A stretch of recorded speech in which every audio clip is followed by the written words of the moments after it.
Squash Dog Radio.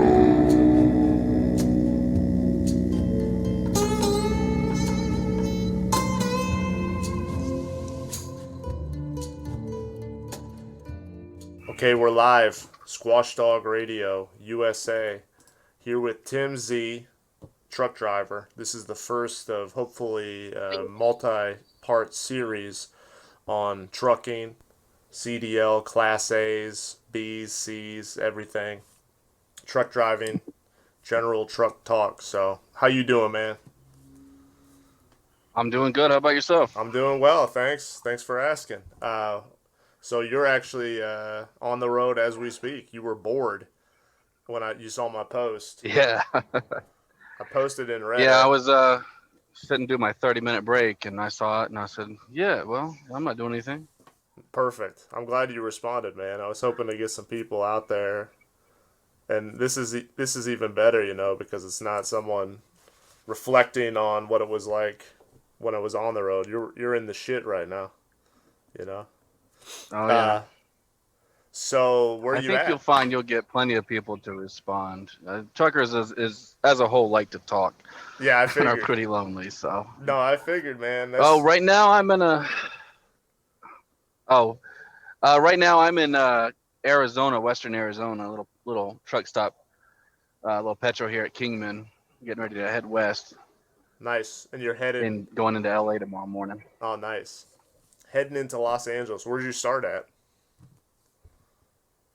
Springfield, Missouri. Nice. Pretty much start there every week. That's where I'm from. I gotcha. I run the western half of coast to coast freight run. So I'll typically grab a load of chicken that somebody brought from the East Coast and bring it out to California and bring some produce back and take a couple of days off. Nice. And you are you doing your own thing? Are you working for a company or? Yeah, I work for a small company there in Springfield. Gotcha. We got about 20, 30 trucks, I think. That's very cool. And how long have you been doing this for? I've been trucking since I was 21, which is about the earliest age that you can use a CDL to cross state lines professionally. Uh-huh. And I'm 26, almost 27 now. So about 6 years, 5 years. Nice. So not a complete newbie, but still not a seasoned veteran either. You still hopefully enjoy I've got some miles under my belt. Yeah. Yeah, I do. There's some days, where no matter what job you have, you're gonna hate it, but sure. for the most part, it's still not too bad. Well, that's good. What are you driving? What kind of truck? Yeah, what's your rig, man? This is a 2016 Freightliner Cascadia. It's one of the older models. They redid the interior and exterior of them recently. I think in 2018. So this is one of the older ones. It's a very basic truck, but it has a upgraded engine in it. It's got a 550 horsepower engine in it, Nice. which is a little higher than average. Caterpillar? No, we run Cummins ISX. Gotcha. Manual real or reliable. automatic? Unfortunately, they got me in a manual. I've driven a manual for probably the majority of my career trucking, but it is what it is. Yeah. Well, you prefer automatic then? If I did a lot of city driving, I would probably prefer automatic because you'd be shifting all the time. But since I'm on the highway and I got to go over mountains sometimes, I prefer manual. Gotcha. These automatics just don't know how to shift right. I gotcha. And you said you're in a manual now? No, I'm in an automatic. Oh, you are in an automatic. Okay, good. Yeah. Yeah, it seems like a lot of guys prefer the manual, especially the older guys that are used to that, have been doing that for a while. But I could see how it could be a complete fucking pain in the ass driving through Los Angeles. I can't even imagine. Well, I'd say 95% of my miles are interstate or big highway miles. I run the 44 in Springfield. Well, let me turn that off real quick. I know where I'm going. Yeah, I run from Springfield on the 44 down to the 40 in Tulsa, and then the 40 all the way over to the 15. So I'm interstate the whole way. So it's not going to bother me. I'm not constantly shifting like I would be in downtown traffic, Yeah. but it's nice to have that control over it. And yeah, a lot of drivers do like the manuals, but I think a lot of drivers are kind of because all the fleets are moving over for the most part. So Yeah, from my understanding, and you would know better than I would, but the industry as a whole, I mean, right down to the rigs, has changed a lot in the past 30, 40 years. I mean, now they got you on those e-logs and stuff, and I mean, it's changed a lot just while I've been here in the past 5 years. I got in right before they mandated e-logs, even though I only wrote on paper for my first or for my second job. I only did paper logs for a little while, but I got in right before they mandated that.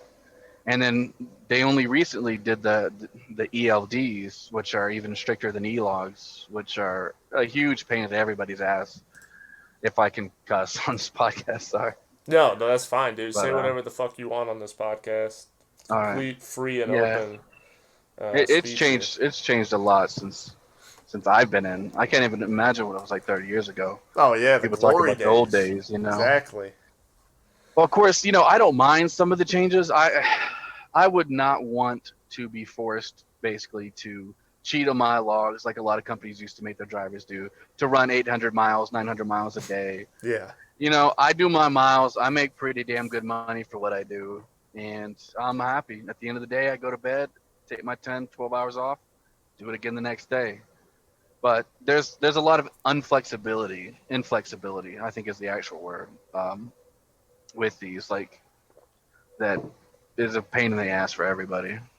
Yeah. Well, from my understanding, it seems to just have a blanket effect on everybody.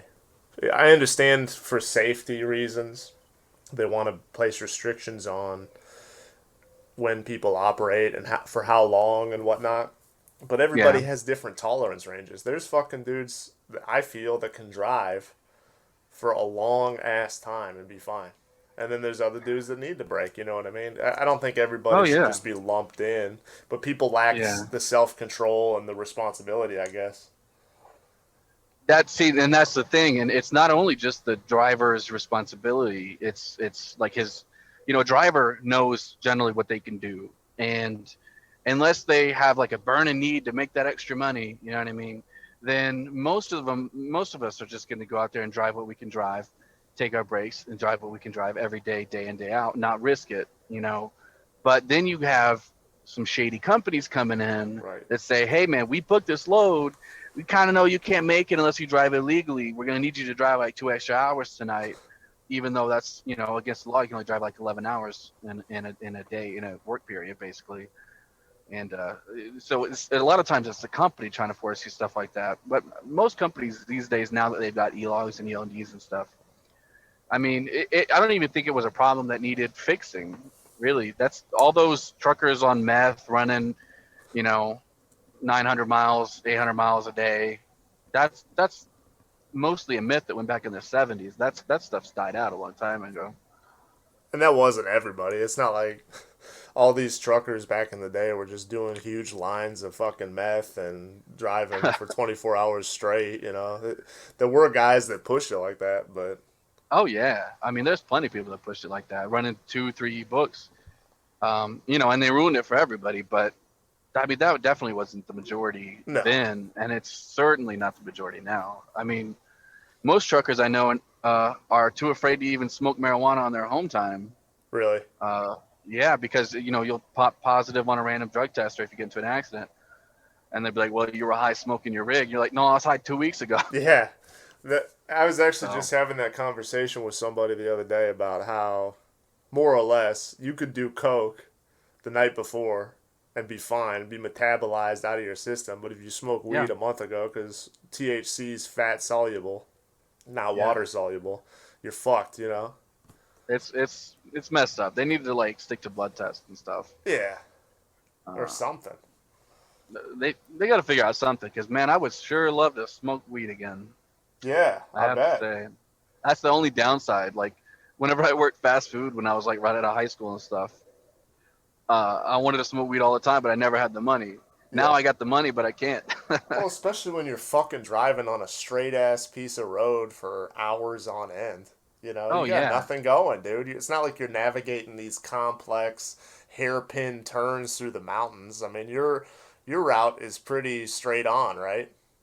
Well, yeah, I mean, it is. I wouldn't personally smoke while I was high. Yeah. I mean, what? No, I wouldn't drive while I was high Yeah. personally because it kind of hits me pretty hard. Sure. I know some people that are pretty chill, but for me, I'm like, it's going to put me out, No, you know? yeah. But I would like to enjoy it on my own or No, that maybe makes even in the sense. back of the truck at the end of a hard day. Yeah. I mean, if you can use it responsibly, I don't see any issues with that. But again, it comes back to what we were To the just talking long about. period of tests. Yeah. It's blanketed for everybody. Some dumbass can't Right. behave himself, so now we all gotta fucking suffer, you know? Yeah. And So, see, on that same note, like when it comes to drivers regulating themselves, like personally, I'm solar powered driver, and what that means is like if that sun's up, I could drive. I'm not tired. I'm not bored. You know, I'm listening to music. I'm listening to podcasts. I'm staying engaged with the road. I could drive sun up to sundown, no problem. I get up real early and drive, 16 hours until the sun's down myself, and I know I'd be fine. But you put me in the seat at night, I'm lucky to get 4 hours in before I'm passed out on the side of the road. oh yeah, So, no, but some drivers, I know a guy who only drives nights. So, really. yeah, I he guess says he less likes it a lot bullshit to better. deal with. Oh yeah, there's way less traffic at night, And I know at night especially my in eyes the just state. my eyes will be fucking with me, kinda. I have astigmatism in both eyes, so I see. I've got it in my left eye. yeah, Yeah, so I'll see some stuff. But you get that ring around all those lights, the halos oh or whatever they yeah, call them. and like when it's raining and stuff, it's brutal. See, it dries my contacts out when I drive at night. Oh, Drive at night gotcha. because I'm sleepy. So I'm sitting there blinking, squinting the whole night. I put my glasses on and I go to sleep at night. I'm an early to bed, early to rise kind of guy. You get on a trucking schedule and you kind of stick to it. I the way most truckers operate with the way the laws are set up is you have like a 14-hour period from the time you start your day, like your work day, from when you inspect your truck and hit the road, and that you can drive 11 hours in. So most of us are starting our day, and our day is only 12 hours, and then you have 10 hours off. So you kind of got to get used to that. You know, that's what I struggle with the most because that's not like a natural sleeping schedule. No, So it's get good to up for get 12 into the hours and down for habit. 10. Oh, I'm sorry. Yeah. What did you just say? Oh, I'm just saying like it's not a normal sleeping habit to be up for like 12, 13 hours and No. then 10 off.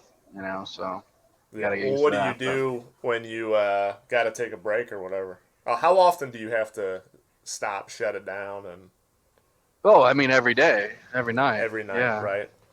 Yeah. So, like I said, the way it works is you have from the time you start your working day.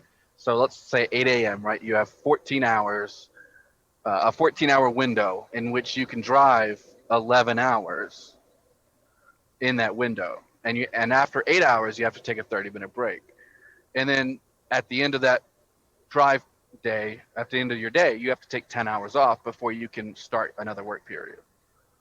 So even if you only drive like 5 hours that day, if it's 14 hours after you started, your day's done, and you have to take a 10-hour break. Sounds like a pain in the ass. I think the laws used to be more flexible, but they Yeah. changed it. My father was a driver, and he said it was a lot more flexible. You had like 11 hours or 10 hours of driving that you could take pretty much whenever and however you wanted it. There was no 14-hour window, so that it made it a lot easier to like make weird appointments and stuff. Yeah. I think, and he said that they know most drivers didn't have any trouble with it because they could just sleep whenever. So I think it's just not very flexible. It was made by a bunch of bureaucrats, Who people that don't never driven fucking a truck. drive. Yeah, Well, what do yeah. you do in your downtime? I see some guys throw a bicycle up on the back. I saw one guy driving, I think it was a couple of weeks ago. He had a BMW motorcycle just sitting right there behind the cab and You between know, the I cab and the saw trailer. Yeah, I saw a guy who had an extended cab on his truck. You see the extra big cabs that are long, and Yeah. it was all painted Harley orange and racing stripes and stuff on it. And he pulled into this truck stop kind of next to me, And I saw him. He lowered like it was like man, the back of his truck, that whole extended cab was a garage for his Harley motorcycle, which he rolled out, got his wife on the back, and they just went cruising, man. That's awesome. Like, oh my god, I was like, this dude's a baller. Yeah. These guys have I been wish doing I it could for do that. years. Oh yeah, I mean, this dude, he probably only drives, just so he can drive around. He probably doesn't even have a house. A lot of drivers don't. Really? Oh yeah, a lot of drivers live in their rig, especially the owner ops, Yeah. that don't have wives and stuff. Why pay a mortgage? You can live in your truck. It's not that bad. You get bored, rent a hotel room. Like you get sick of your truck and rent a hotel room. I've done it. The first 2 years of my driving, I didn't have a house. Just keep I working. got my mail sent to my mom. Yeah, just keep working. Stacking them bills. Well, I was spending money as fast as I could get it. Really, Hell no. I'd be like, "Oh, hey, I got a load going to like L.A., man. All right, cool. I'm gonna go down and I'm gonna spend a weekend in L.A." It's like, don't give me another load till Monday, That's hilarious. Or I go to Vegas and there's a truck stop next to that racetrack out there in Vegas that let you race like Lambos and stuff. Oh, really? Man, that was fun. Oh yeah. So you're from Springfield, That's where I live now. or like the region? You're from Missouri area, roughly. Yeah, southwestern Missouri. And you're a second generation trucker. Yep. That's pretty sweet. Your dad do it for a long time.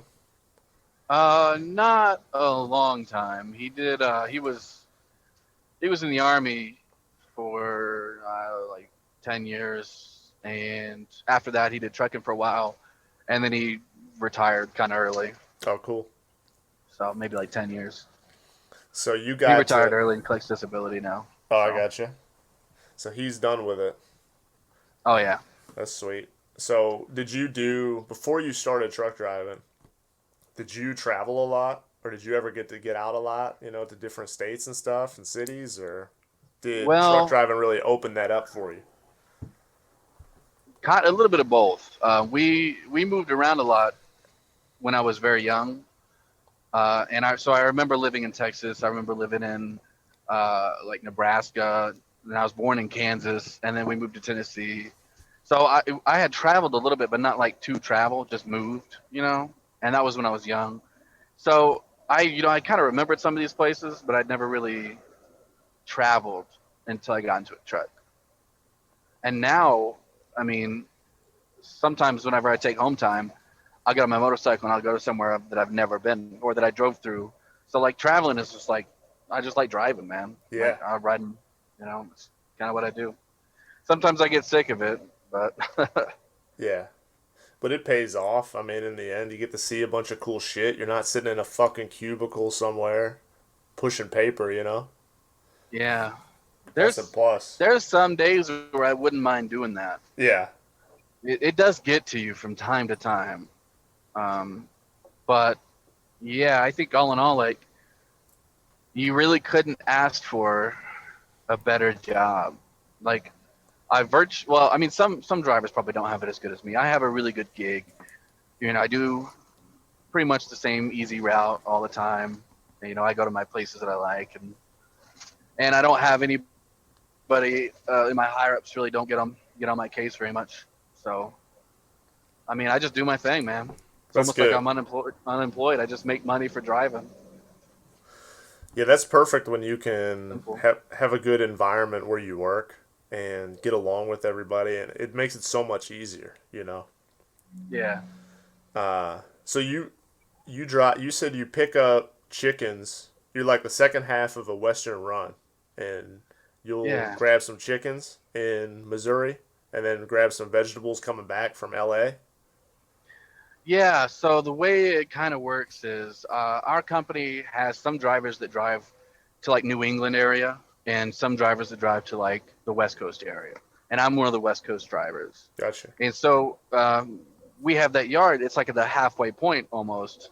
And so they'll go up there and they'll grab whatever they'll grab. A lot of times it's some kind of produce or like meat or something like that, I should say. But sometimes I'll go to like Manette, which is just outside of Springfield, and I'll pick up my own load and bring it to California. But usually what will happen is they'll bring that load from New England, drop it in our yard. I'll hook up to it, take it out to California and deliver it. Usually in like San Bernardino, Ontario, kind of like the suburbs of LA. You know what I mean? Like the cities that surround LA. Sometimes in LA proper. And I'll drop that there, and then I'll head. I'll either load produce in LA proper, or I'll head up to a place called Salinas, which is just south of San Francisco.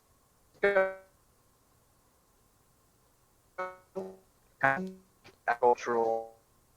Hold on a sec, man. You cut out. Yeah, I'm kind of going through some mountains right now. That's all right.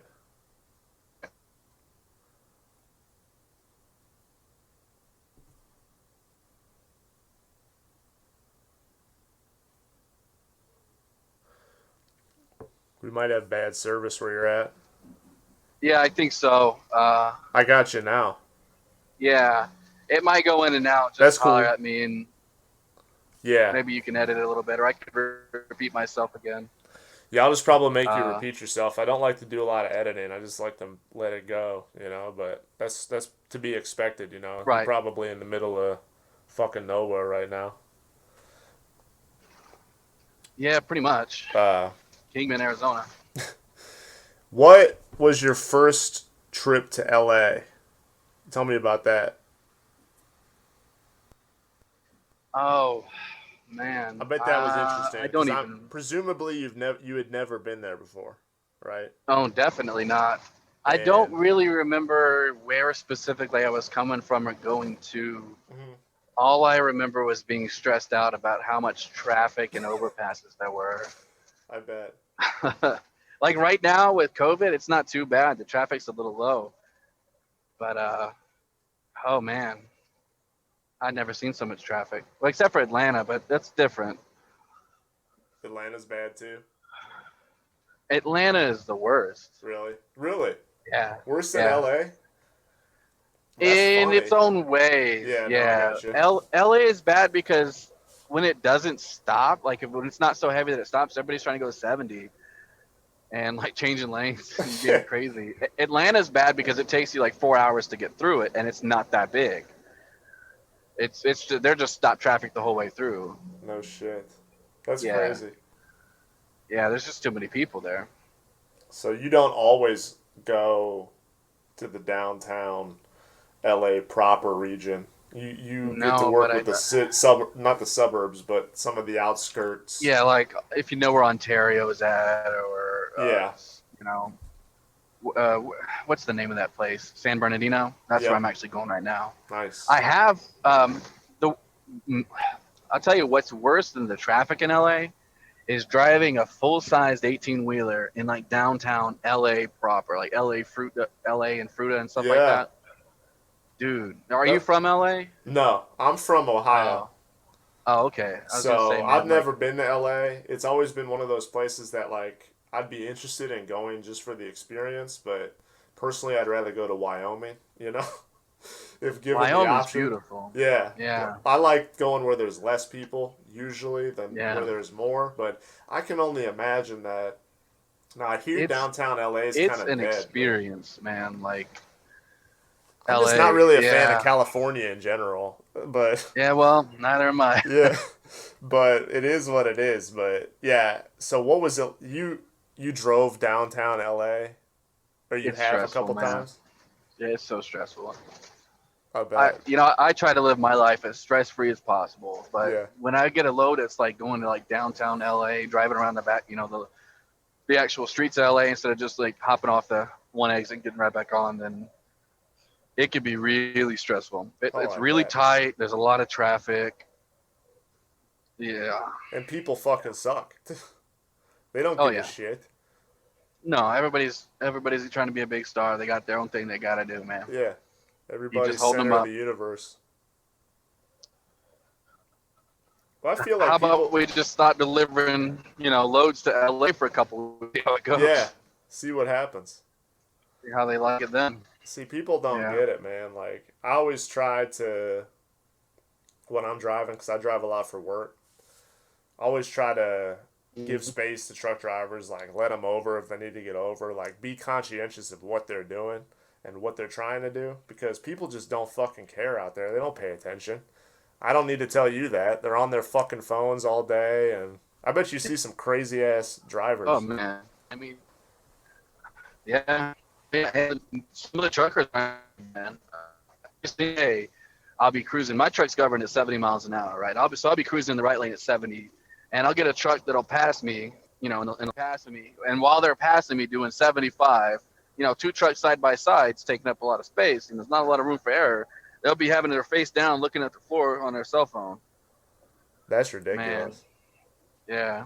It's one thing if somebody in a car is doing it, you know what I mean? I'm like, you should be doing that, but But when you're doing an 18 wheeler, in a heavy ass rig, man.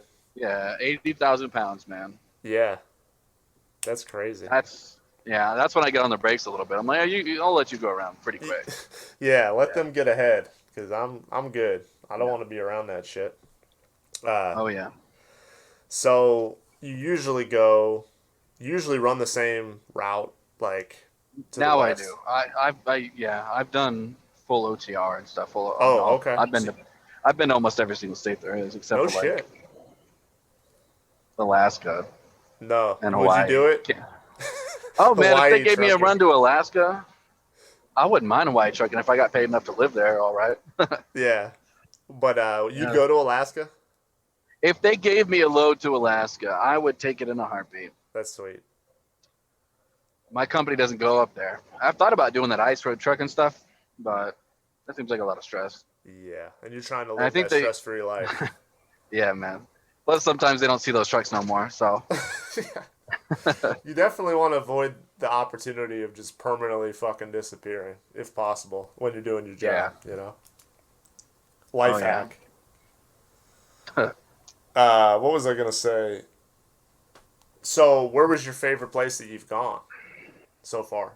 If you had to pick, I guess you can give a Ooh. top three or whatever. I mean, Are we talking cities or I guess we could break it down even further. Just drives. Let's that's look at it such a this way. big. How about drives in the sense that what's the drive you like, and to follow that up, what's the drive you don't like? You obviously, and maybe not counting the one you're on now, because obviously you like it or you wouldn't keep fucking doing it all the time. Well, it's simple. It's all highway driving and stuff. Yeah. I think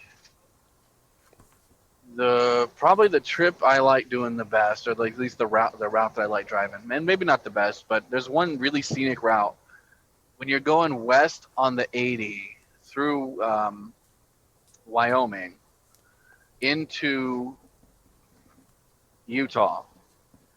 There is you kind of climb up this mountain a little bit, and then it kind of curves around, and there's this lake off on your left, and it's like in the bottom of this valley. It's really pretty, and you see it from the interstate. And then on your right, there'll be like it's like this little picturesque village, like postcard, like this. It's got this little creek that's running through, and it's a really pretty area.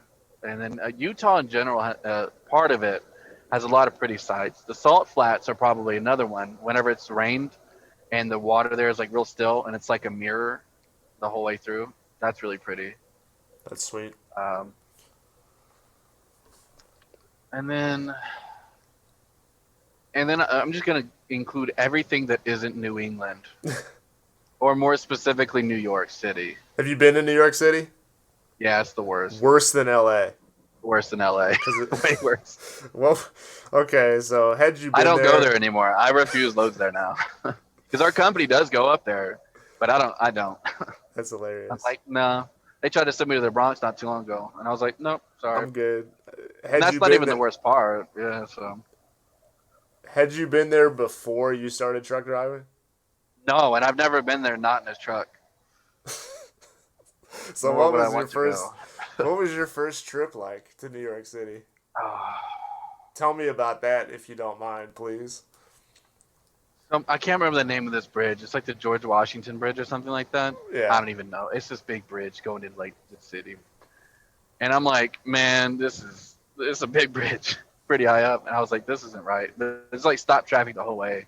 So I went in there, and because I was told, it's like, don't go to New York City unless your clock is like fresh, because you could be there for 14 hours. So Oh shit. unless you have like your full hours, like don't go in there because you could get stuck. And so I don't remember the area that I was going to or through, but it was stop traffic the whole time. And then I finally got off the highway or the interstate or whatever, like the main route going in there was. And I'm like, there's no way I'm going to make any of these turns. This is so tight. And, rigs take a lot of, like, even on the left turn or right turn. And just people were not even caring about, the lights or stop signs. They were just like, yeah, if you're not pulling out, I'm going. You know what I mean? And it's, That's it was crazy. nuts, man. I tried to make this left-hand turn onto this real tight alley, and there was a car sitting there, and I was waiting for him to go, and like, I got out and I was like, oh, there's not even anybody in it. So, and he was sitting there like right at the front of the alley. So I had to like navigate around him through my turn, and the tandems, the dual axles in the back of the trailer, they don't follow the same path as the rig. That's why they turn so wide. So I tried to make this turn. I swung out real wide to the right and cut real hard to the left. Got myself plenty of room, and I was like so close to clearing it, but I was gonna clip this dude's bumper, and I had to stop, like get out, back up, shift my tandems forward because the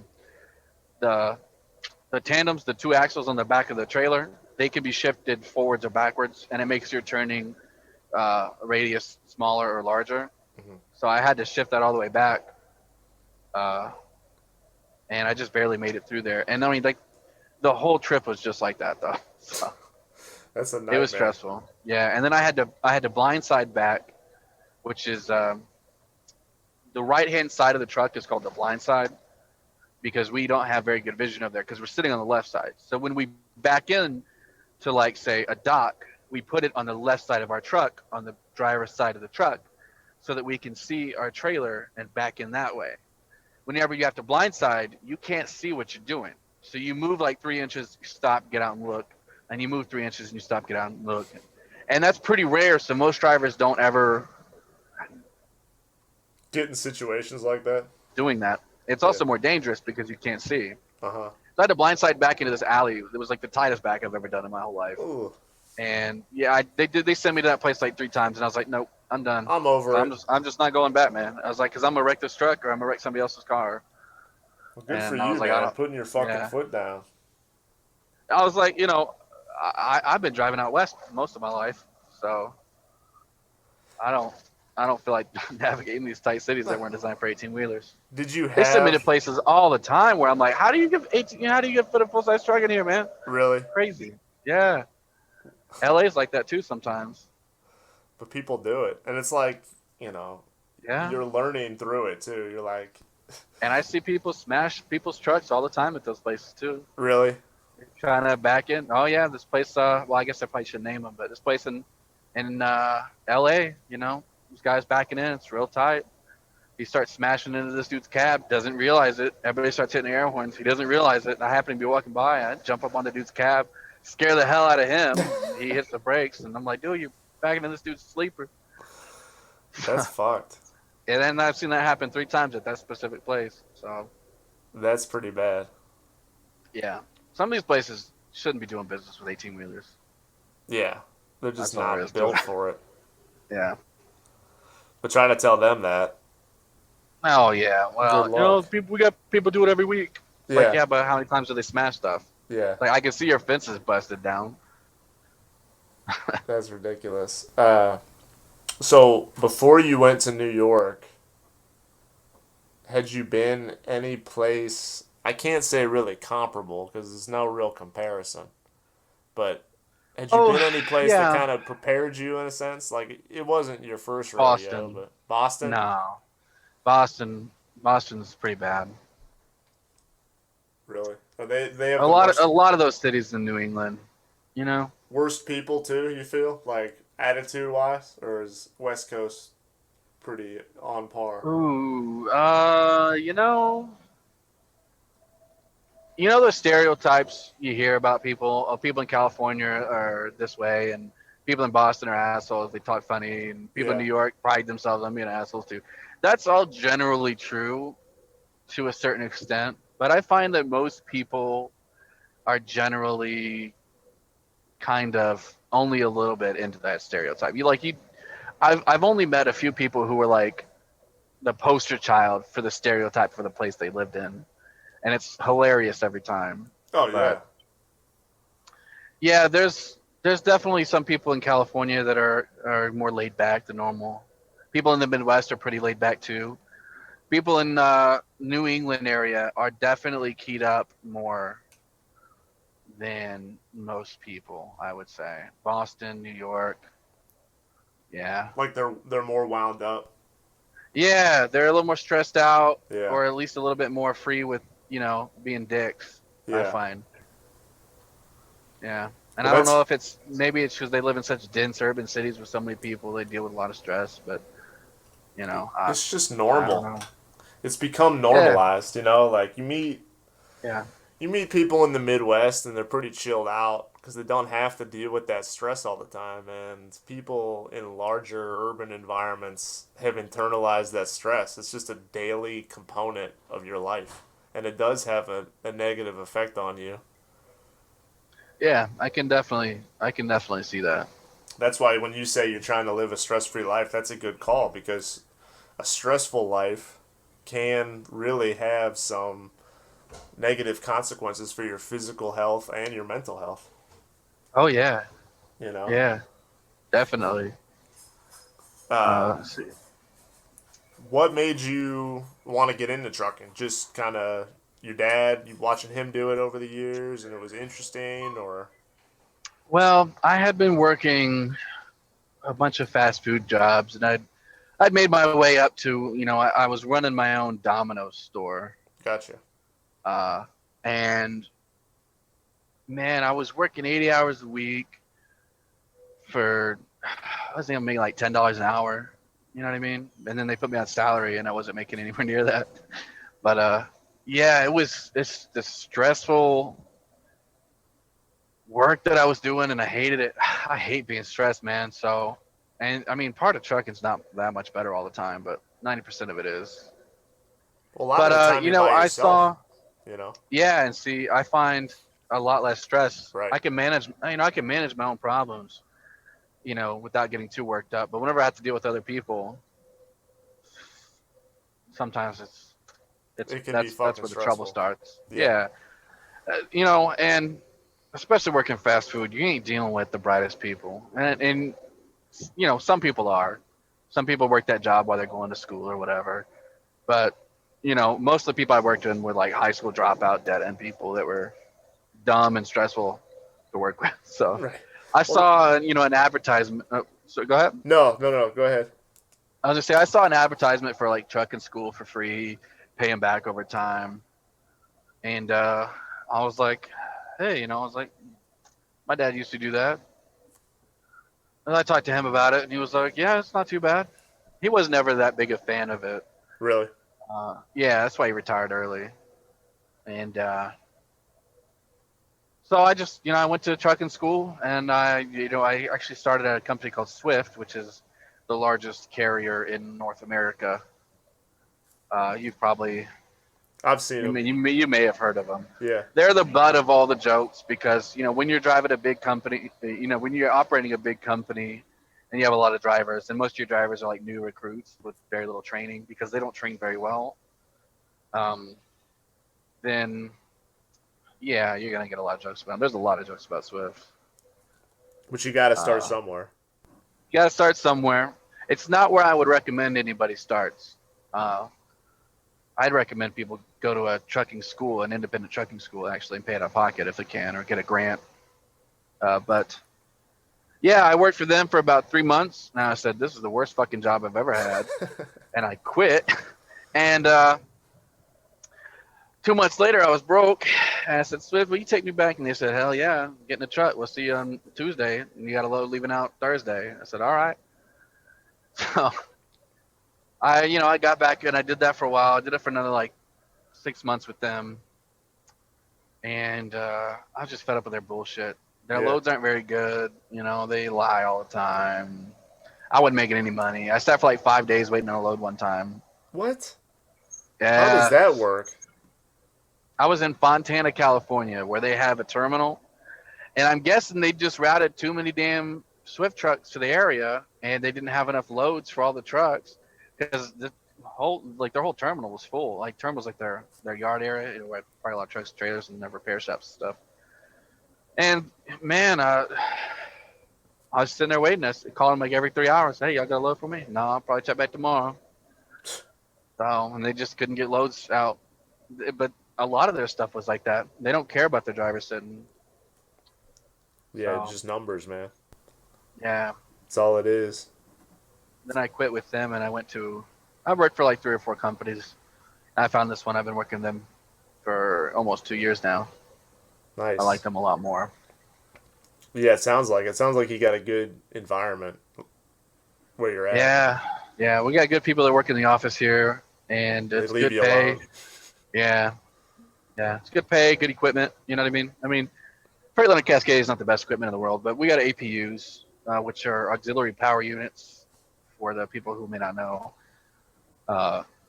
They basically let you have air conditioning in your truck without running the main engine, because most companies don't want you to run the main engine. I'm sorry if you can hear that. No, it's all good. It's good for the environment here. It gives people that feel like they're in the truck with you, bro. Yeah, our ELDs automatically read out written messages. What is the message? Like, it's for COVID or something? Yeah, they're reminding people that if they come into the office, they need to wear a mask, and if they need masks, that they have some stuff like that. Gotcha.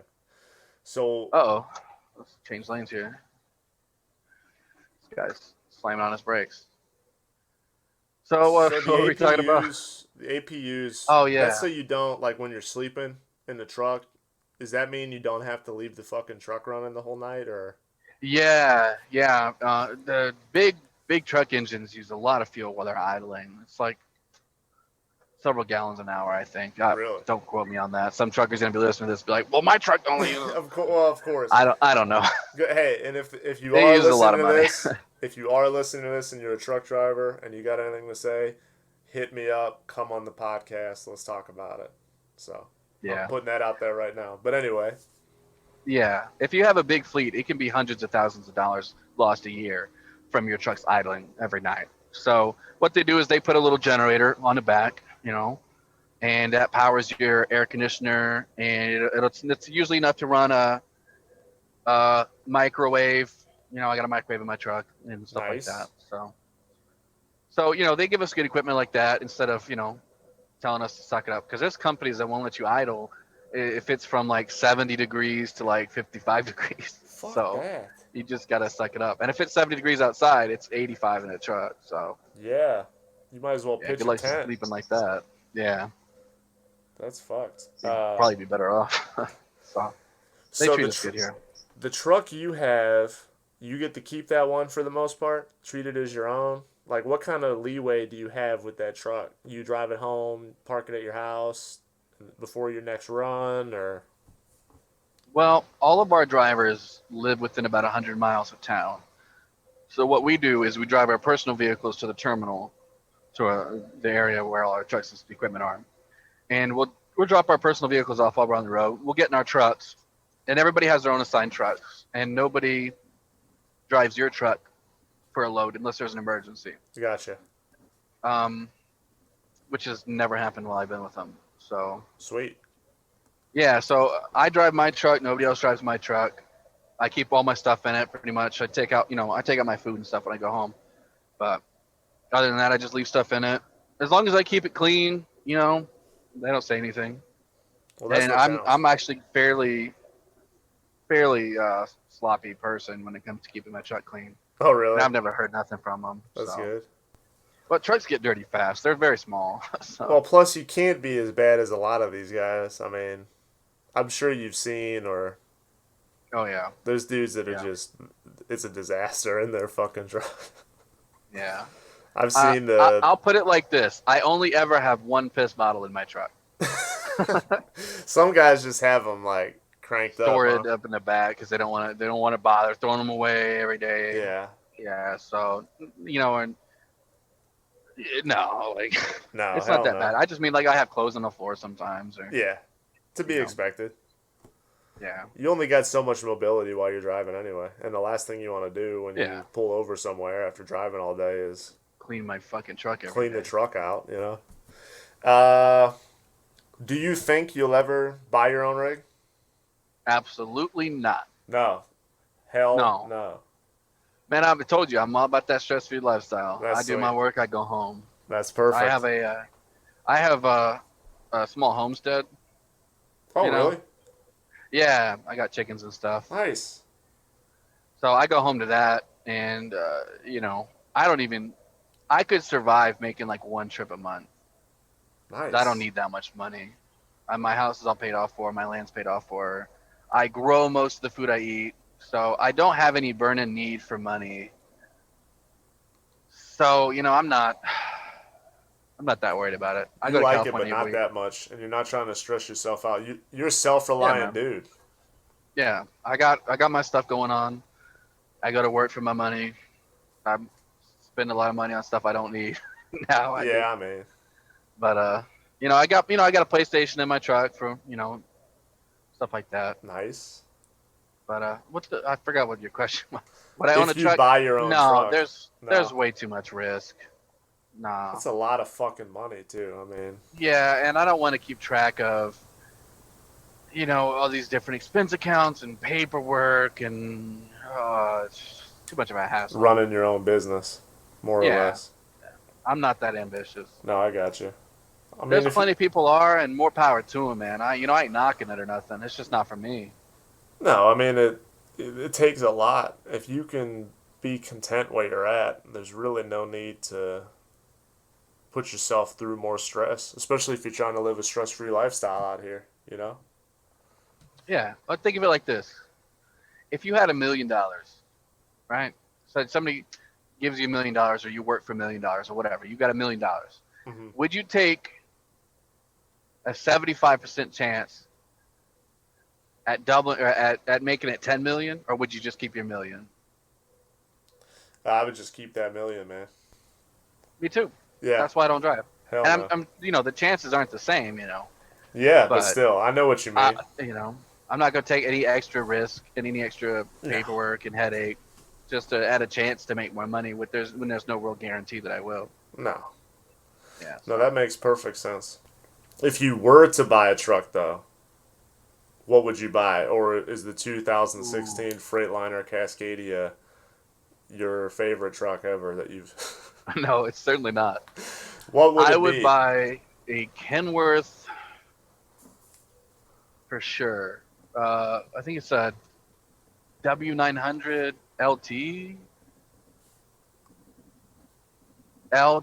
There's like this new model Kenworth W900. I think it's a W900L or W900I or something like that. It's a real nice truck. Ton of space in it. You could probably find a picture of it, but they're real nice. They're one of those flat nose trucks, like kind of old style, but it's a more modern, updated version. It's like a cab over. No, it's not that flat. It's like you see Peterbilts and stuff, Yeah. Okay. flat nose like that. It's like that. It's kind of in the same style, but if you ask me, it looks way better. Plus, Kenworths are just nicer than Pete's, in my opinion. I've driven both. I've driven a Kenworth W900 before, but it was one of the older model ones that didn't have quite a nice cab, quite a nice sleeper. So you're a The Kenworth. W900Ls. Yeah, Kenworths are real nice. Those Can't are go my two wrong. favorite, just by aesthetics alone. The Kenworths and the Peterbilts. Yeah. I like those a lot. Is there any benefit to driving an older truck? You do see guys driving out there like 70s models, 80s models, Yes, there actually is. The benefit is the regulation is a little bit different. Really? If your truck is regulated before, I don't know what year it is, but if it's like before like 93 or something like that, then if that's when it was made, then you are not required to have an ELD in your truck. You can still run paper logs. Really? So that's one of the biggest benefits. So now what they do is they make these things that are called glider kits, which are basically just all the parts legally necessary to make your truck basically from the 90s or whatever, so that it can fit in this criteria. And but you put a modern engine in it and everything like shit. that. And so it's just getting around regulations. That's It's the cool. same way kind of gun laws work, the laws are so super specific with tons of like holes into it, and so unless something's exactly what the paperwork says, then yeah, it's this whole thing. Uh, but that's pretty cool though. You can take a modern truck and retrofit it so it meets the standards of the earlier models. So you can Yeah. go away from doing the electronic logs and shit. Oh, not just the logs too. The DPF stuff as well. What's that? Uh, um, Trucks run on diesel, Mm-hmm. most of them, and diesel is kind of dirty, and so a lot of places have laws requiring trucks to have what's called a DPF filter, which is a diesel particulate filter, Oh, and it's so emission it's shit. it's all part of the yeah, it's all part of the exhaust filtration system, and it runs off of diesel exhaust fluid, which is basically ammonia in water, Mm-hmm. and it smells like cat piss. Nice. But yeah, it's basically the exhaust filter system. They're expensive as hell. They break down all the fucking time. They're a fucking nightmare. And honestly, some people say they're not even better for the environment. I don't know. Some people say they're not better because they put out this one chemical that's supposed to like kill trees or something. It's probably just trucker bullshit, Yeah. conspiracy theory stuff. But I don't know. That I've specific always had it on my subclass truck. of conspiracy theories, the trucker Yeah, conspiracy theory, bro. You gotta watch yeah. those ones. Yeah, Uh, it's this whole thing, man. oh, I I don't even bet. know. Yeah, Uh, but you can get around the DPF stuff requirements by having an older glider kit like that too. So that's why a lot of people do it. It saves them money. Yeah. that's good because anything that you can do, in my opinion, to get around these regulations. I mean, I feel like regulations are useful to some extent, but Yeah. I just and they're oftentimes put in place for a purpose that's logical, but it just gets too fucked up too fast, and it just ends I'm up right there limiting, with you. limiting Yeah. people's ability to function the way that they should. It Right. And restricts then a their lot of freedom. times they don't even. A lot of times it doesn't even have the intended effect. Right. It doesn't increase any safety. Like when they went from the last hours of service laws to like the modern ones, there was like no noticeable increase in safety. Like there was no there was no statistical like drop in accidents. Like they changed something just to change it. There wasn't a problem really, and whatever Somebody made they a bunch of fucking changed it money. to didn't. Yeah, maybe. Fucking, I don't know. Who knows? I You mean, know, well, somebody who's pushing that probably. and it's the big truck. It's the big trucking firms that push for stuff like that because they can afford to put brand new trucks on the road. So whenever There they you say, go. okay, you can't have any trucks older than X years, all your trucks have to have e-logs. Well, we can't afford an e-log service. We're small. We only own 3 trucks. We can't afford to buy e-logs and stuff like that. We're barely getting by. You got companies like Swift and stuff that push for stuff like that, and because they can afford it. It's a way to push people out of the competition, push people out of the business. Yeah, put the squeeze on the little man. Yep. No, I'm not surprised. That's just Yeah. economics in general. Uh, so, thoughts on trucker culture? Uh, Cheesy, cliche, or cool? I mean, I like it. I've always said I wanted to become a truck driver just so I could justify wearing a neon yellow sleeveless shirt and cowboy boots 24 hours a day. That's maybe a stereotype, but that's how I feel, and people can kiss my ass if I'm going to dress otherwise. What do you think? I mean, I like trucker films, dude, songs, the culture. I mean, especially in the 70s, the glory days when CB radio shit came out. Yeah. I like that stuff. I've got a CB. But I guys don't almost do it never that much, use huh? it. They don't use the Yeah, CBs as much? no, hardly ever. Really? The only time CB comes on, anybody ever talks on it is if like traffic is stopped for some unknown reason, and then it's chaos. It's, sh- it's shit talking on the CB. Yeah, ninety Really? percent of the time. 90% of the time it is. Yeah. But that's the fun part is being able to listen in on dudes fucking bickering and pissing with each other all day, right? Or do you guys have other ways of doing that? I don't know. Like it seemed like dudes always were getting after each other. Oh yeah, man. It's. I think the and I think this ties in back to your question. The trucking culture is mostly gone.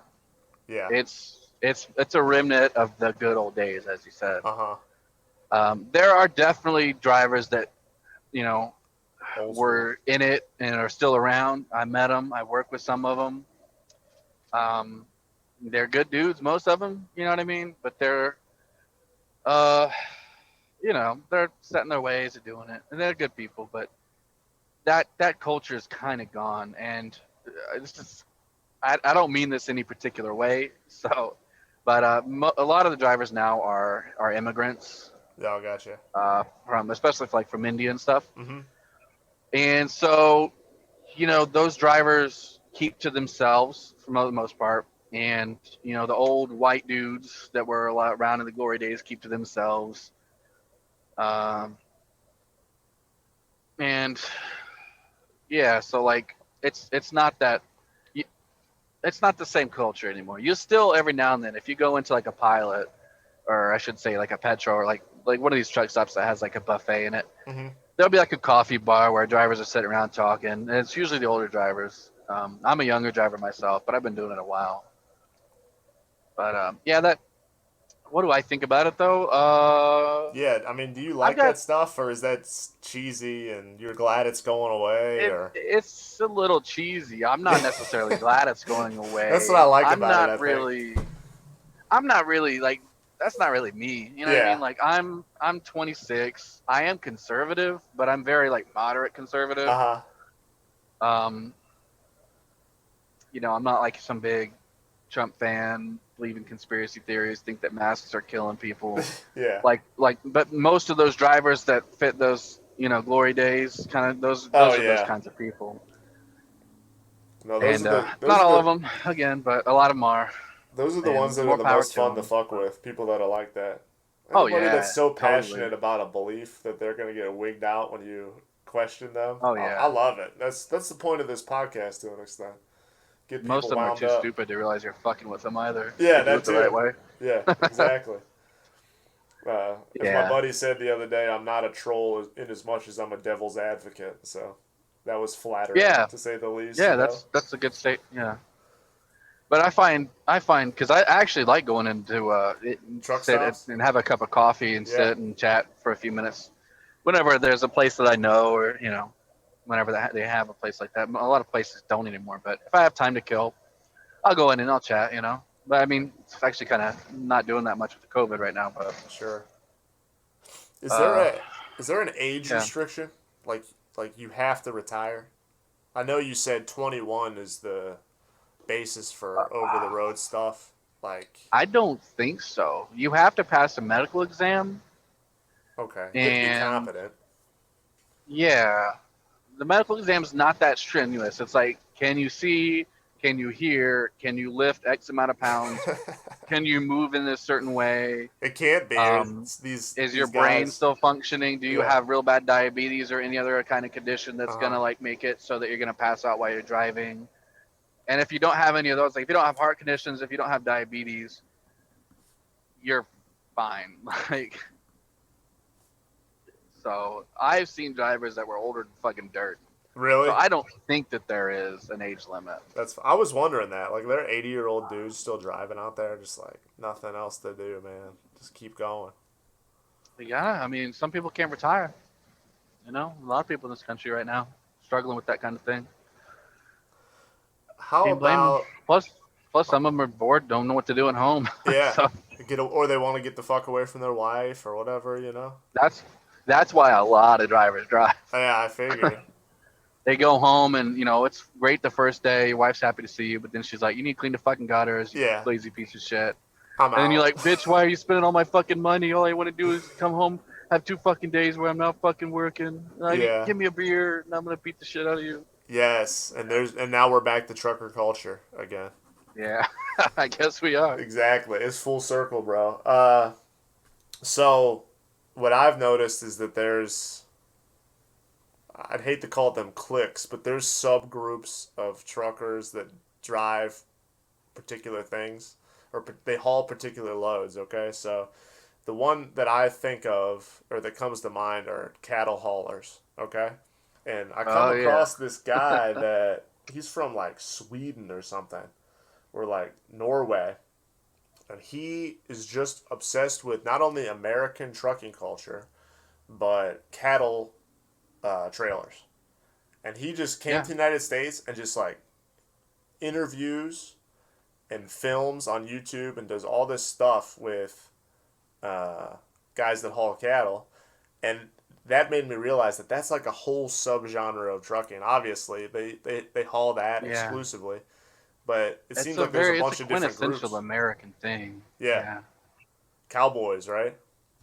Yeah, they think of themselves as the modern cowboys. Yeah, okay.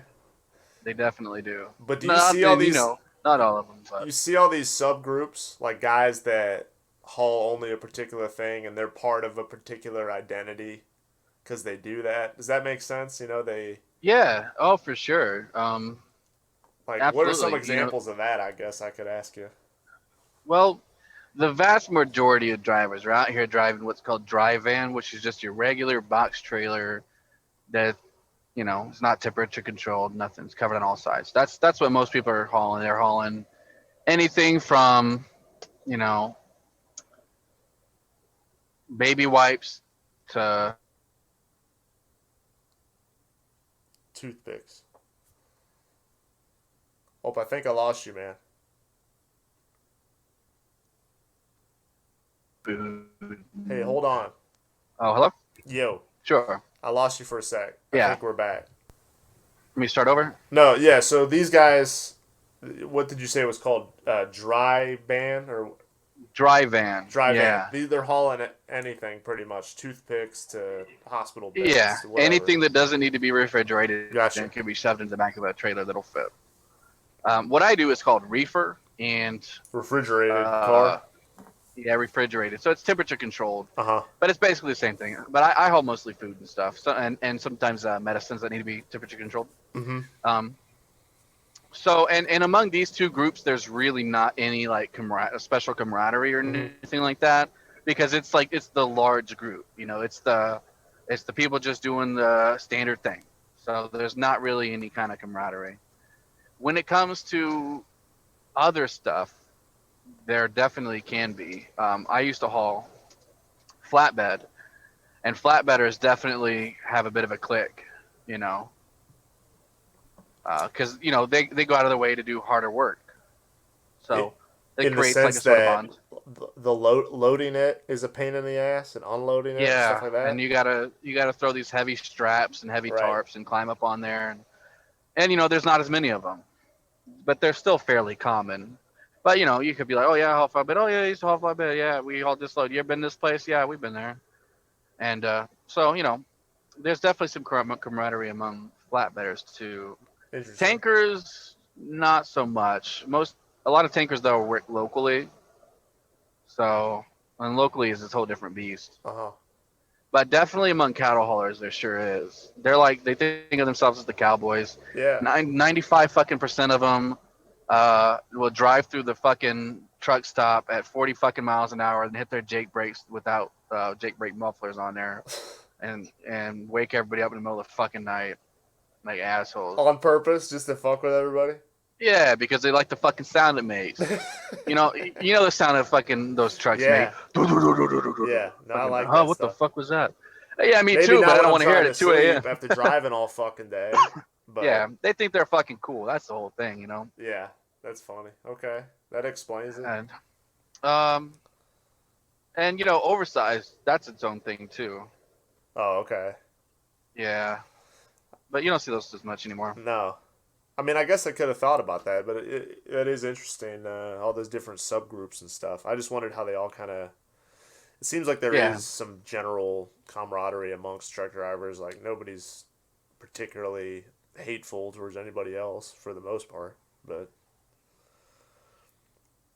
I maybe wish they that are. was true. No, it's not true. There's a lot of bullshit out there, huh? No, it's not. A lot of drivers really fucking hate on like minority immigrant drivers. Oh yeah, I could see Oh that. yeah, I'm not surprised. and I mean, not like generalize all of them, but Sure. a lot of times you know, they're really nasty. Especially, I've been a sound. People from India have a different culture, and Yeah. I'm friends with plenty of them. They Hold up. and also some Muslims too. Um, they're very they cut out. Yeah. You were saying people from India have a different culture, so People from India and people from Muslim countries that are yeah, Muslim have different cultures, and I'm not judging them for it, but sure. sometimes they're fucking disgusting in the bathroom. Really? People from India, for example, don't have toilets; they're not used to them, so they use them wrong. They'll squat on them with their feet up on their lids, and then they'll throw the toilet paper on the floor because in India you're not supposed to flush it when you actually have a toilet. You're not supposed to flush it because they don't have like septic tanks or something. Uh huh. So they'll make a big fucking disgusting mess, Oh, or really? you know, uh, Yeah. No. fucking. The problem with Muslims is like they pray 3 times a day or whatever, and they have to wash their feet before they pray. It's like part of the culture. So they will do this in the restroom, in the sinks where people are trying to wash their hands or brush their teeth for some people, which I find gross too. Yeah, that can be So, annoying. and I can understand why people would hate on those behaviors. Um, I find it's fucking disgusting myself, which is why I wash my hands in my truck Yeah. after I go inside and use the restroom. Yeah. No, that makes sense. Yeah. So there's definitely hate, Sure. No. but it's not like you know, nobody's, and people will pick on Swift drivers and stuff like that, but very few people actually mean that. That's just Yeah. funny. Well, it's not. I guess what I'm saying is that maybe between groups there's not as much dueling. Maybe there is. I don't know. It doesn't seem I like think. you walk into a truck stop and some dude who's driving a tanker truck is gonna try to Oh beat your ass because you're driving a reefer. You know what I mean? no, I think everybody hates cattle haulers, but other than that, That's no. funny. That's hilarious. It's good to hear the other side of that because this guy, I don't know, it was weird, man. I just thought the They whole smell like combination was shit. bizarre. Oh, That this dude's from when they like park next to you, Northern the Europe and he's worst. just obsessed with these cattle haulers. He just like moved to the U.S. to document their existence. I just thought that was really That weird. is kind of weird, It was but I very think, weird, dude. I mean, it is a very quintessential American thing, Yeah. and a lot of people are like fascinated by weird aspects of American culture that we don't find particularly noteworthy, I guess. Well, that's the point of this podcast. Document those weird aspects of American culture and Oh shit. other odd cultures. I just like to hear about what people are doing out there. You know what I mean? It's interesting to me. I am going through an agricultural inspection station Oh, you got to in the bounce. entrance to California. I don't have to go, but I may have to say some words to somebody here in just a second. No, that's cool. I'm gonna go take a piss. So just Okay. if you want to keep talking, just hang tight if you don't mind. Sure. Okay, I'll be right back. You still there? Yeah, can you hear me? Yeah. Did you go through? I'm about to pull up to their window. All right, cool. This isn't gonna throw you off, is it? No, no, Okay, not at cool. all. I just it only take me 2 seconds. All right, no worries.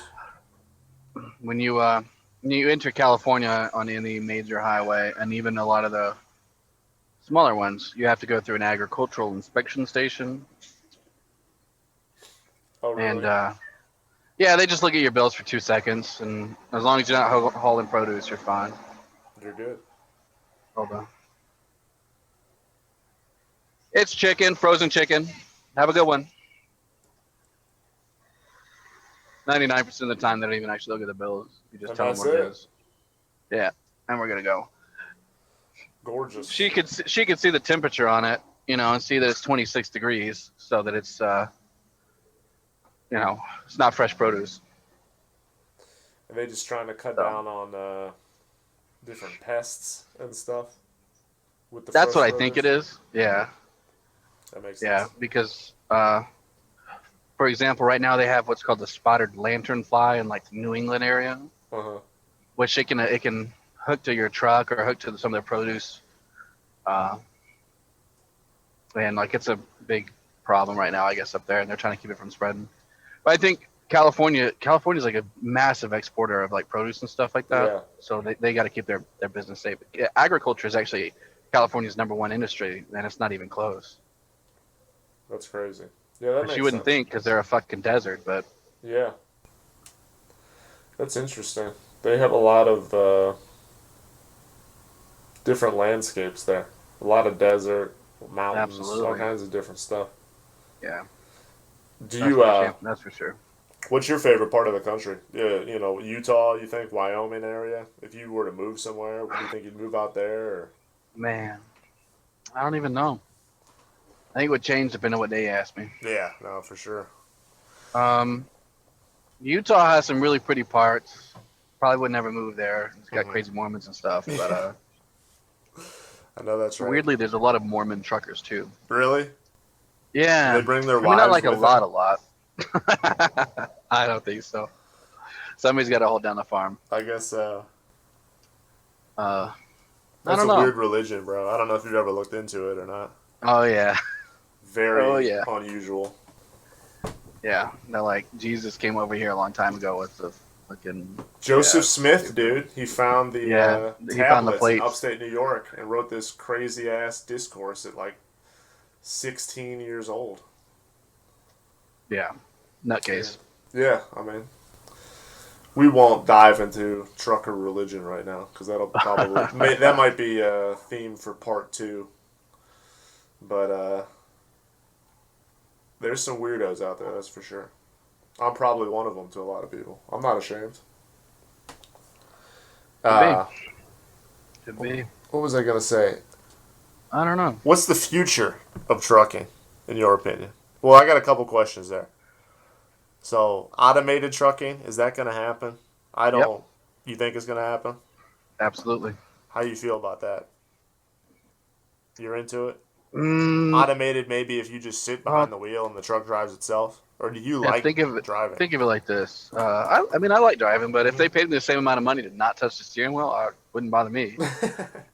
I got you. Uh, think of it like this: airplanes have been able to basically fly themselves, take off, fly, land Hmm. for years and years.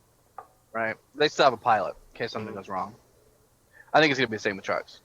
I think we might make a little less. You know what I mean? Yeah. Um, and I think maybe eventually they'll get phased out in like open road transport. Hmm.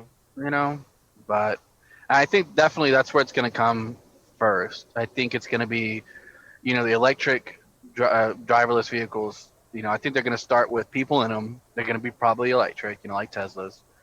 And they're going to operate within about 300 miles or 100 miles, and it's going to be mostly highway driving, and it's just going to grow from there. The money savings are too much. The fuel, diesel, is the single most expensive aspect of trucking. Really? That's where most of the money goes. Yep, No, that makes by sense. far. Drivers are less. Drivers are one of the least expensive part of trucking. They're just meat in a seat to most companies. Yeah, no, that makes sense. So, And it's general I, maintenance, breakdown and shit. yeah, they're not going to have highway electric vehicles that drive 700 miles a day until the infrastructure's there. They're going to need fast charging stations Hmm. at truck stops. They're going to need to convert every single parking spot at truck stops. And we're already running low on parking spots. There's more truckers than ever. And the truck stop growth hasn't increased with it, or rest areas haven't either. So, you know, they're going to need to put, before like every vehicle is electric, they're going to need to put electric charging stations at every single truck parking spot nationwide. And and without the will to do that, it's not going to get done. A lot of changes are going to have to be made. A lot of. Yeah, I don't think it's like 5-10 years away like some No. people think, but What would you but change about the definitely industry coming. now, as it stands, if you could? I would, if I could change one thing, I would pay myself more. Great answer. That's my answer to um, what I would change about the industry I'm in, too. I would say that the hours of service laws could be looked at a little harder. And customized, right? Yeah, I think there needs to be a lot more flexibility. Right now, it's pretty strict. Yeah. What industry are you in? Podcasting? Yeah, podcast, baby. How's that go? It's going. I mean, Pretty fun? yeah, so I'm just trying to get rolling here, really. Uh, it's just something I enjoy to do. I enjoy talking to people, you know? Yeah, never know It- who you're going to talk to, right? Yeah, so it's an interest of mine to hear about what people are doing with their lives and what they're contributing to personally. Not Is that necessarily the some greater basis for cause, your but podcast? yeah, it was just more or less hearing different people's perspectives on things and Yeah. what they're doing for work. I like work, so what people Yeah, are that putting makes one of themselves us. into. What's that?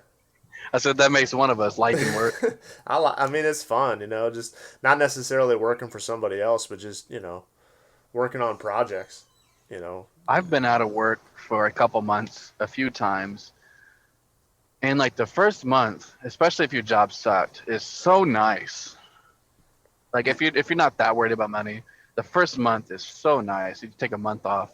Yeah. And then after that, it's so boring. Like, so boring. No, see, I got to do something at all times. I'll pick up the banjo and learn how to play it or learn how to write I actually computer just code. started learning banjo, like Did- literally last week. Did you really?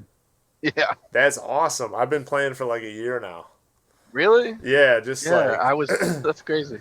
did you learn Cripple Creek yet? No, man, I really haven't had that much opportunity to practice. Did you play anything else? I've no, not really. I can play flute a little bit. Okay. I played that in high school. No, that's sweet. You gotta. Do you still have it? Yeah, it's at my house right now. I didn't Bro. bring it with me this week. Well, you need to start bringing it next time. Next time. I just practiced clawhammer picking or whatever you call it. No, I'm Clawhammering. talking about the flute. Do you still have the flute? Oh, no. You got to bring the flute in the truck, man. Next time. Next time we No, talk. I definitely have other truckers bullying me for playing flute in my truck. Perfect, dude. You got to put some amplifiers on the outside of the truck so you can just. Oh yeah, blast that electric shit. flute. Yes. Yeah. Sir. Okay. But no. So you started. Something I actually haven't started yet. Claw hammer picking, but. You just do three finger stroke style. Yeah, Scrug style, and there's a lot of great resources. Yeah. On I plan YouTube. on learning both. Yeah, I would start with Cripple Creek. That's a fun jam to learn. I've heard of it. There's a subreddit, for banjo, Oh, with a lot of really good resources too. Go figure. And that's where I've kind of look been into learning my stuff. Yeah, dude, there's a subreddit for everything. that. I know that's one of the things I'm trying to take advantage of for this podcast. I think to myself in the morning, okay, who the fuck do I want to talk to today? Because I have tons of interests, so I'm like posting on stuff. I posted on 3 subreddits today, and you're the first one that got a hold of me and was interested. The other 2 subreddits were astronomy and ecology, science stuff. So Yeah, those people are probably busy doing research or whatever. probably, but who knows? But sometimes it's I'm just difficult. driving the truck. No, that's I good. can talk while I drive. I should have taken that into consideration before. I didn't really think that I'd be able to access somebody who's actually in the cab of their truck. And I'm like, Oh yeah, well, duh, they man, got we all nothing got else to cell do. phones out here now. Exactly. That's fucking I was awesome. listening to a podcast earlier. I listen to a lot of podcasts. Yeah, it's a big thing now, and I'm I not know, doing right? it to just really become popular or anything. I just want to talk to fucking people, man. I work like pretty much by myself, so I don't get to. And with COVID and shit, I don't really get to get out. I don't drink, I don't go to bars and stuff. So I was just trying to meet some interesting ass people and do some networking. It's like that trucking too, man. You don't really get to talk to anybody for an extended period of time. No, the trucking podcast might become a theme. Are there trucking podcasts? I'm sure there are, but have you listened to any? There are trucking radio programs on XM, but Uh-huh. I don't know if there's any podcasts. I know there's people with trucking YouTube channels, Yeah. but those are all cringy as fuck. So Really? there's only like 1 or 2 that I thought were interesting. One of them is this old timer Canadian driver. I don't remember what his info is. I like watching some of these videos, like dudes double stick shifting. You ever see Dude. that? What is up with that? Yeah. Okay, so the way trucks used to work, they didn't have what's called a splitter. So Oh, Some the trucks flip, have the like say, it's a switch on the yeah, side of the yeah, shift knob that goes to the yeah. higher gears. So some trucks have like 10, 12, 18 gears, right? Yeah. And then so you only have like 6 gear positions, which would Right. be like reverse, first, second, third, fourth, fifth, right? Run through them, And hit the then you have to splitter, hit a go up. splitter, Yeah. right? And you have to hit the splitter and do it again. And you go from 6 on the bottom right to 7th on the up left, 8, 9, 10, 11, Mm-hmm. 12. And then you hit the other splitter to go into like from the 18 speeds are complicated. I can't even drive an 18 speed, to be honest with you. Really is a pain in the ass. But yeah, I mean, once you learn it, I'm sure some people like it, but I don't. I like a 10 speed.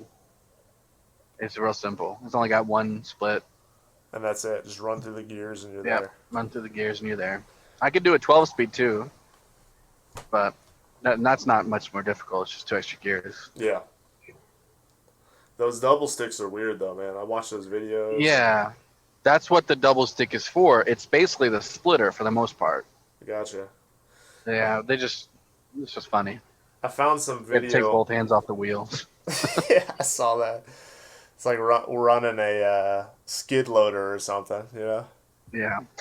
I seen some video though. It was like they called it shift theory. I thought that was pretty hilarious, and they were talking about all the different shifting means and like double clutching and stuff. Yeah. No, almost nobody double clutches though. Really? Yeah, everybody just floats gears. How's that work? Well, double clutch is what they teach you at the school, Uh-huh. generally. And so the way a truck's transmission differs from a car is a car has what's called synchronizers Uh-huh. for each gear. And basically what that does is if you are at a certain RPM and you're trying to go into a gear and you like don't have quite the RPMs for it, it will kind of synchronize the gear speed so that they can mesh, right? Because you got one gear spinning at one speed, one gear spinning at the other speed. If they're Right. not spinning at the right speed, they can't go into gear. Mm-hmm. So it has a synchronizer which corrects the speed and lets you go into gear even whenever your RPMs aren't perfect. Because there's only like a specific range that it can go in. So a truck doesn't have synchronizers, so you have to make sure you're at a perfect RPM every time. Gotcha. So what people would do is you put the clutch in one time, you hold the clutch down to the floor, you pop it out of third gear, right? And then you let the clutch up, then you press the clutch down again, and you go into fourth gear. That's a double clutch. Mm-hmm. Because in a car, you would only hold the clutch down and move it straight over there into gear. Right. And you can technically do that with a truck, but you have to wait for your RPMs to drop a little. Mm-hmm. So, but what most people do is just that once you're at that perfect RPM, it'll pop right out without even hitting the clutch, and it'll pop right into the other gear. You can tell just by. Or you could just tap the clutch just a little bit to get it out of gear, and it'll go right into gear without hitting the clutch at all if the RPMs are perfect. You just got to feel for it, the position of the needle and the sound of the engine, and you just kind of know where you're at. Yeah. You get in tune with Yep. your truck. It takes a little practice to do Yeah. it that way, but yeah, it saves your leg from all that for sure. No, that makes sense. Double clutching, man, that's a work. Really? It's a pain in the ass, huh? Yeah. Yeah, that's why most people don't do it. They just, they teach you it in school, and by the time I got out of school, I was already.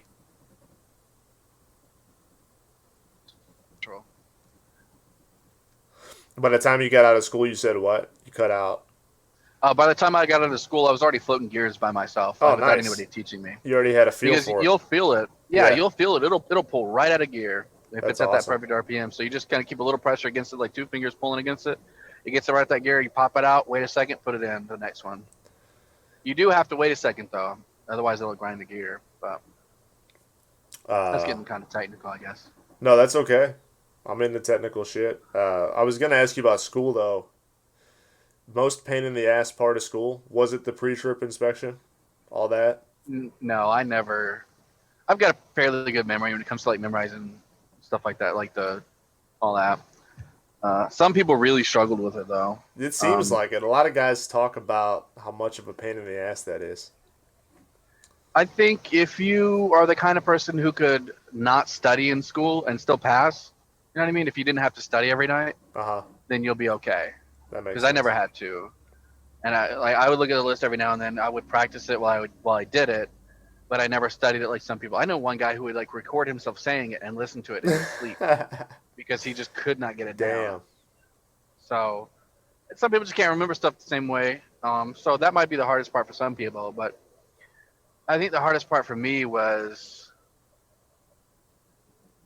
I think probably backing. I struggled with it at first. Really?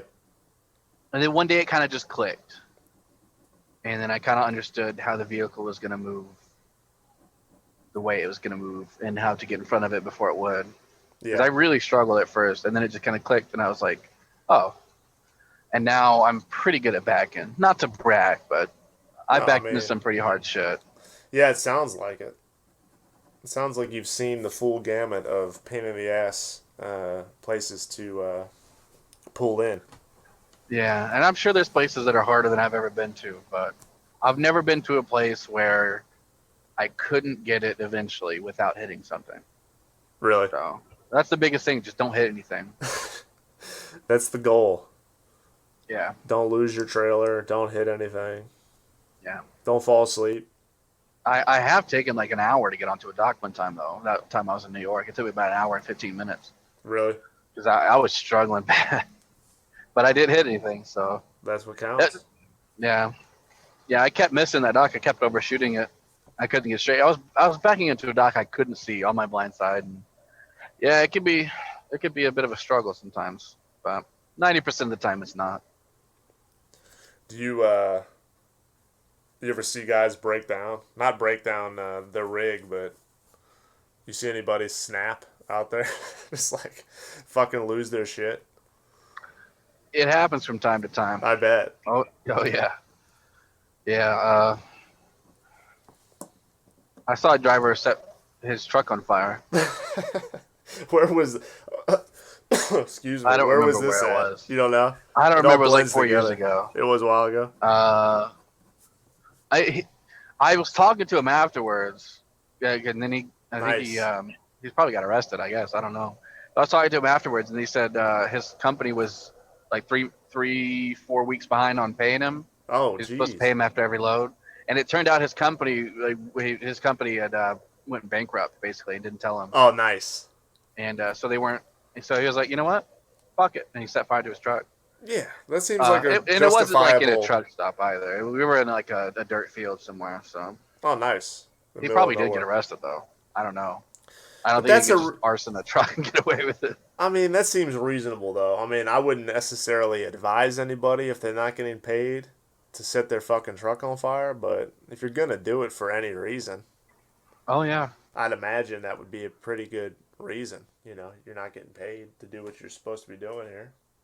Oh yeah, and they were like 3 weeks behind. A lot of jobs pay like after every load. Yeah. So he was probably like, I mean, depending on how much money he made, he could have been on like $5,000. Oh, yeah. They owed him or something like that. You know, he probably got bills and shit too. So. Yeah. No, that's ridiculous. Personally, I would have just driven it home and left it, but. Or just driven it someplace random and abandoned it there, and not telling. Well, that happens actually. That does actually happen. Like people hide trucks almost. Yeah, before they put GPS on every truck and trailer, I was told a story by my buddy the other day, where this dude didn't get paid or something like that on time, or he had to quit or something like that. I don't remember why, but he had to like quit. So he drove the truck to the city he lived in, which was like I want to say Philadelphia. And so he parked the rig somewhere, and he called him, and he was like, hey, your rig's in Philadelphia. The keys are on the seat. And he hung up. And it took him like 4 weeks to fucking find it. That's I don't even know. They had to how send you somebody over there to that. look for it. Yeah. Probably telling him the fucking address. Yeah, like how would you... I've heard that. How would you find it? You imagine, like, you just have to put out hey, if you see a truck like this, call us. You know, we'll give you $50. Yeah, exactly. The keys are in it. Please don't drive it off somewhere and sell it. And there's companies sometimes, they go bankrupt and they leave their drivers. Like, they don't even tell their drivers. Nice. They'll leave them on the side of the road with a truck they can't legally drive anymore because they're, you know, the company doesn't own it anymore. I can think of two big ones in the last 2 years that went under. Celadon and Arrow, Mm-hmm. Green Arrow, something like that. They both failed within the last calendar year and left hundreds, if not thousands, of drivers stranded. That's crazy. Why did they fail? You think? Just went bankrupt. Really? Just Yeah, poor money they got management. foreclosed on, and they had their fuel. We have fuel cards, Mm-hmm. which is like it's like a corporate card that you get your fuel on, Mm-hmm. and so their fuel cards got shut down, their account got closed, and so if they didn't have enough fuel to get home, they were fucked. Yikes. Not to mention there were plenty of active loads on those too. So like some of those people were probably loaded with all kinds of different loads. Yeah. So Who the hell knows? That's it was a fucked up. clusterfuck. Yeah. What's the weirdest thing you've seen out there? Weirdest thing I've seen. You've come across? I know that's a very subjective term, but what caused you to say "what the fuck" when you were driving, more or less? I'm sure that happens regularly, but any Drivers what the fuck moments come to with mind? their feet on the dashboard. Who was it? Drivers with their feet on the dashboard. That throws me for a loop every time I see it. Oh, they're just When a passenger does it, I'm like, okay, whatever. But when the drivers got both his feet up on it, I'm like, dude, what if you need a break? yeah. That's not safe. That's Mostly a lot the of weight. behavior. Yeah, I'd have to say the behavior of other people, Oh yeah, I bet. and that would be my answer to your question. Oh yeah, I bet. Yeah. I bet you see some interesting things being able to peer down into the other vehicles. Mostly just people on their cell phones. Really? Yeah. You honk at them? I've seen some dudes honk at them. Sometimes I do. Why not? It depends on if I've been on my cell phone that day. If I feel a little holier than thou. No, that's good. Sometimes I'll like change the podcast or something like that, but I don't look away. I have a phone mount and I can see the road while I do it. Yeah. Don't tell anybody. No, I won't. And I don't do it when there's traffic around. So. I mean. But no, definitely see some odd things. I saw a guy jerking off once. Yikes. That's probably the weirdest. Yeah. Call it shifting the wrong stick. Did you honk at him? No, I just like the way. Try to run him off the road. Just pretend I didn't you want- didn't see that. I thought about it, but I was like, dude, the last thing I want him to know is that I saw it. Because he's going to be like, oh, you want some of this? Yeah, follow you. No thanks. He was probably doing it on purpose. I don't know. Yikes. Well, I'm sure, you run into weirdos like that. Yeah. Yes, sir. Well, I think I'm going to wrap it up, son, if that's good for you. You're going to leave it on people jerking off? Yep, All that's the high note of the entire discussion. So we're gonna, but what was I gonna say? Is there anything that I can do to promote you in any way? Do you have any projects or links or books that you wrote or anything weird that I should call attention to? Nope. I'm just driving, man. I like it.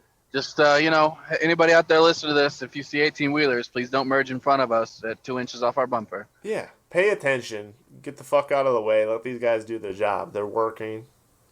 Yeah. Let them over if they need to get over. That's a pain in the ass, though, I bet. Because we're coming over any fucking way. I know. That's what I'm talking about. It's in everybody's best interest. Yeah.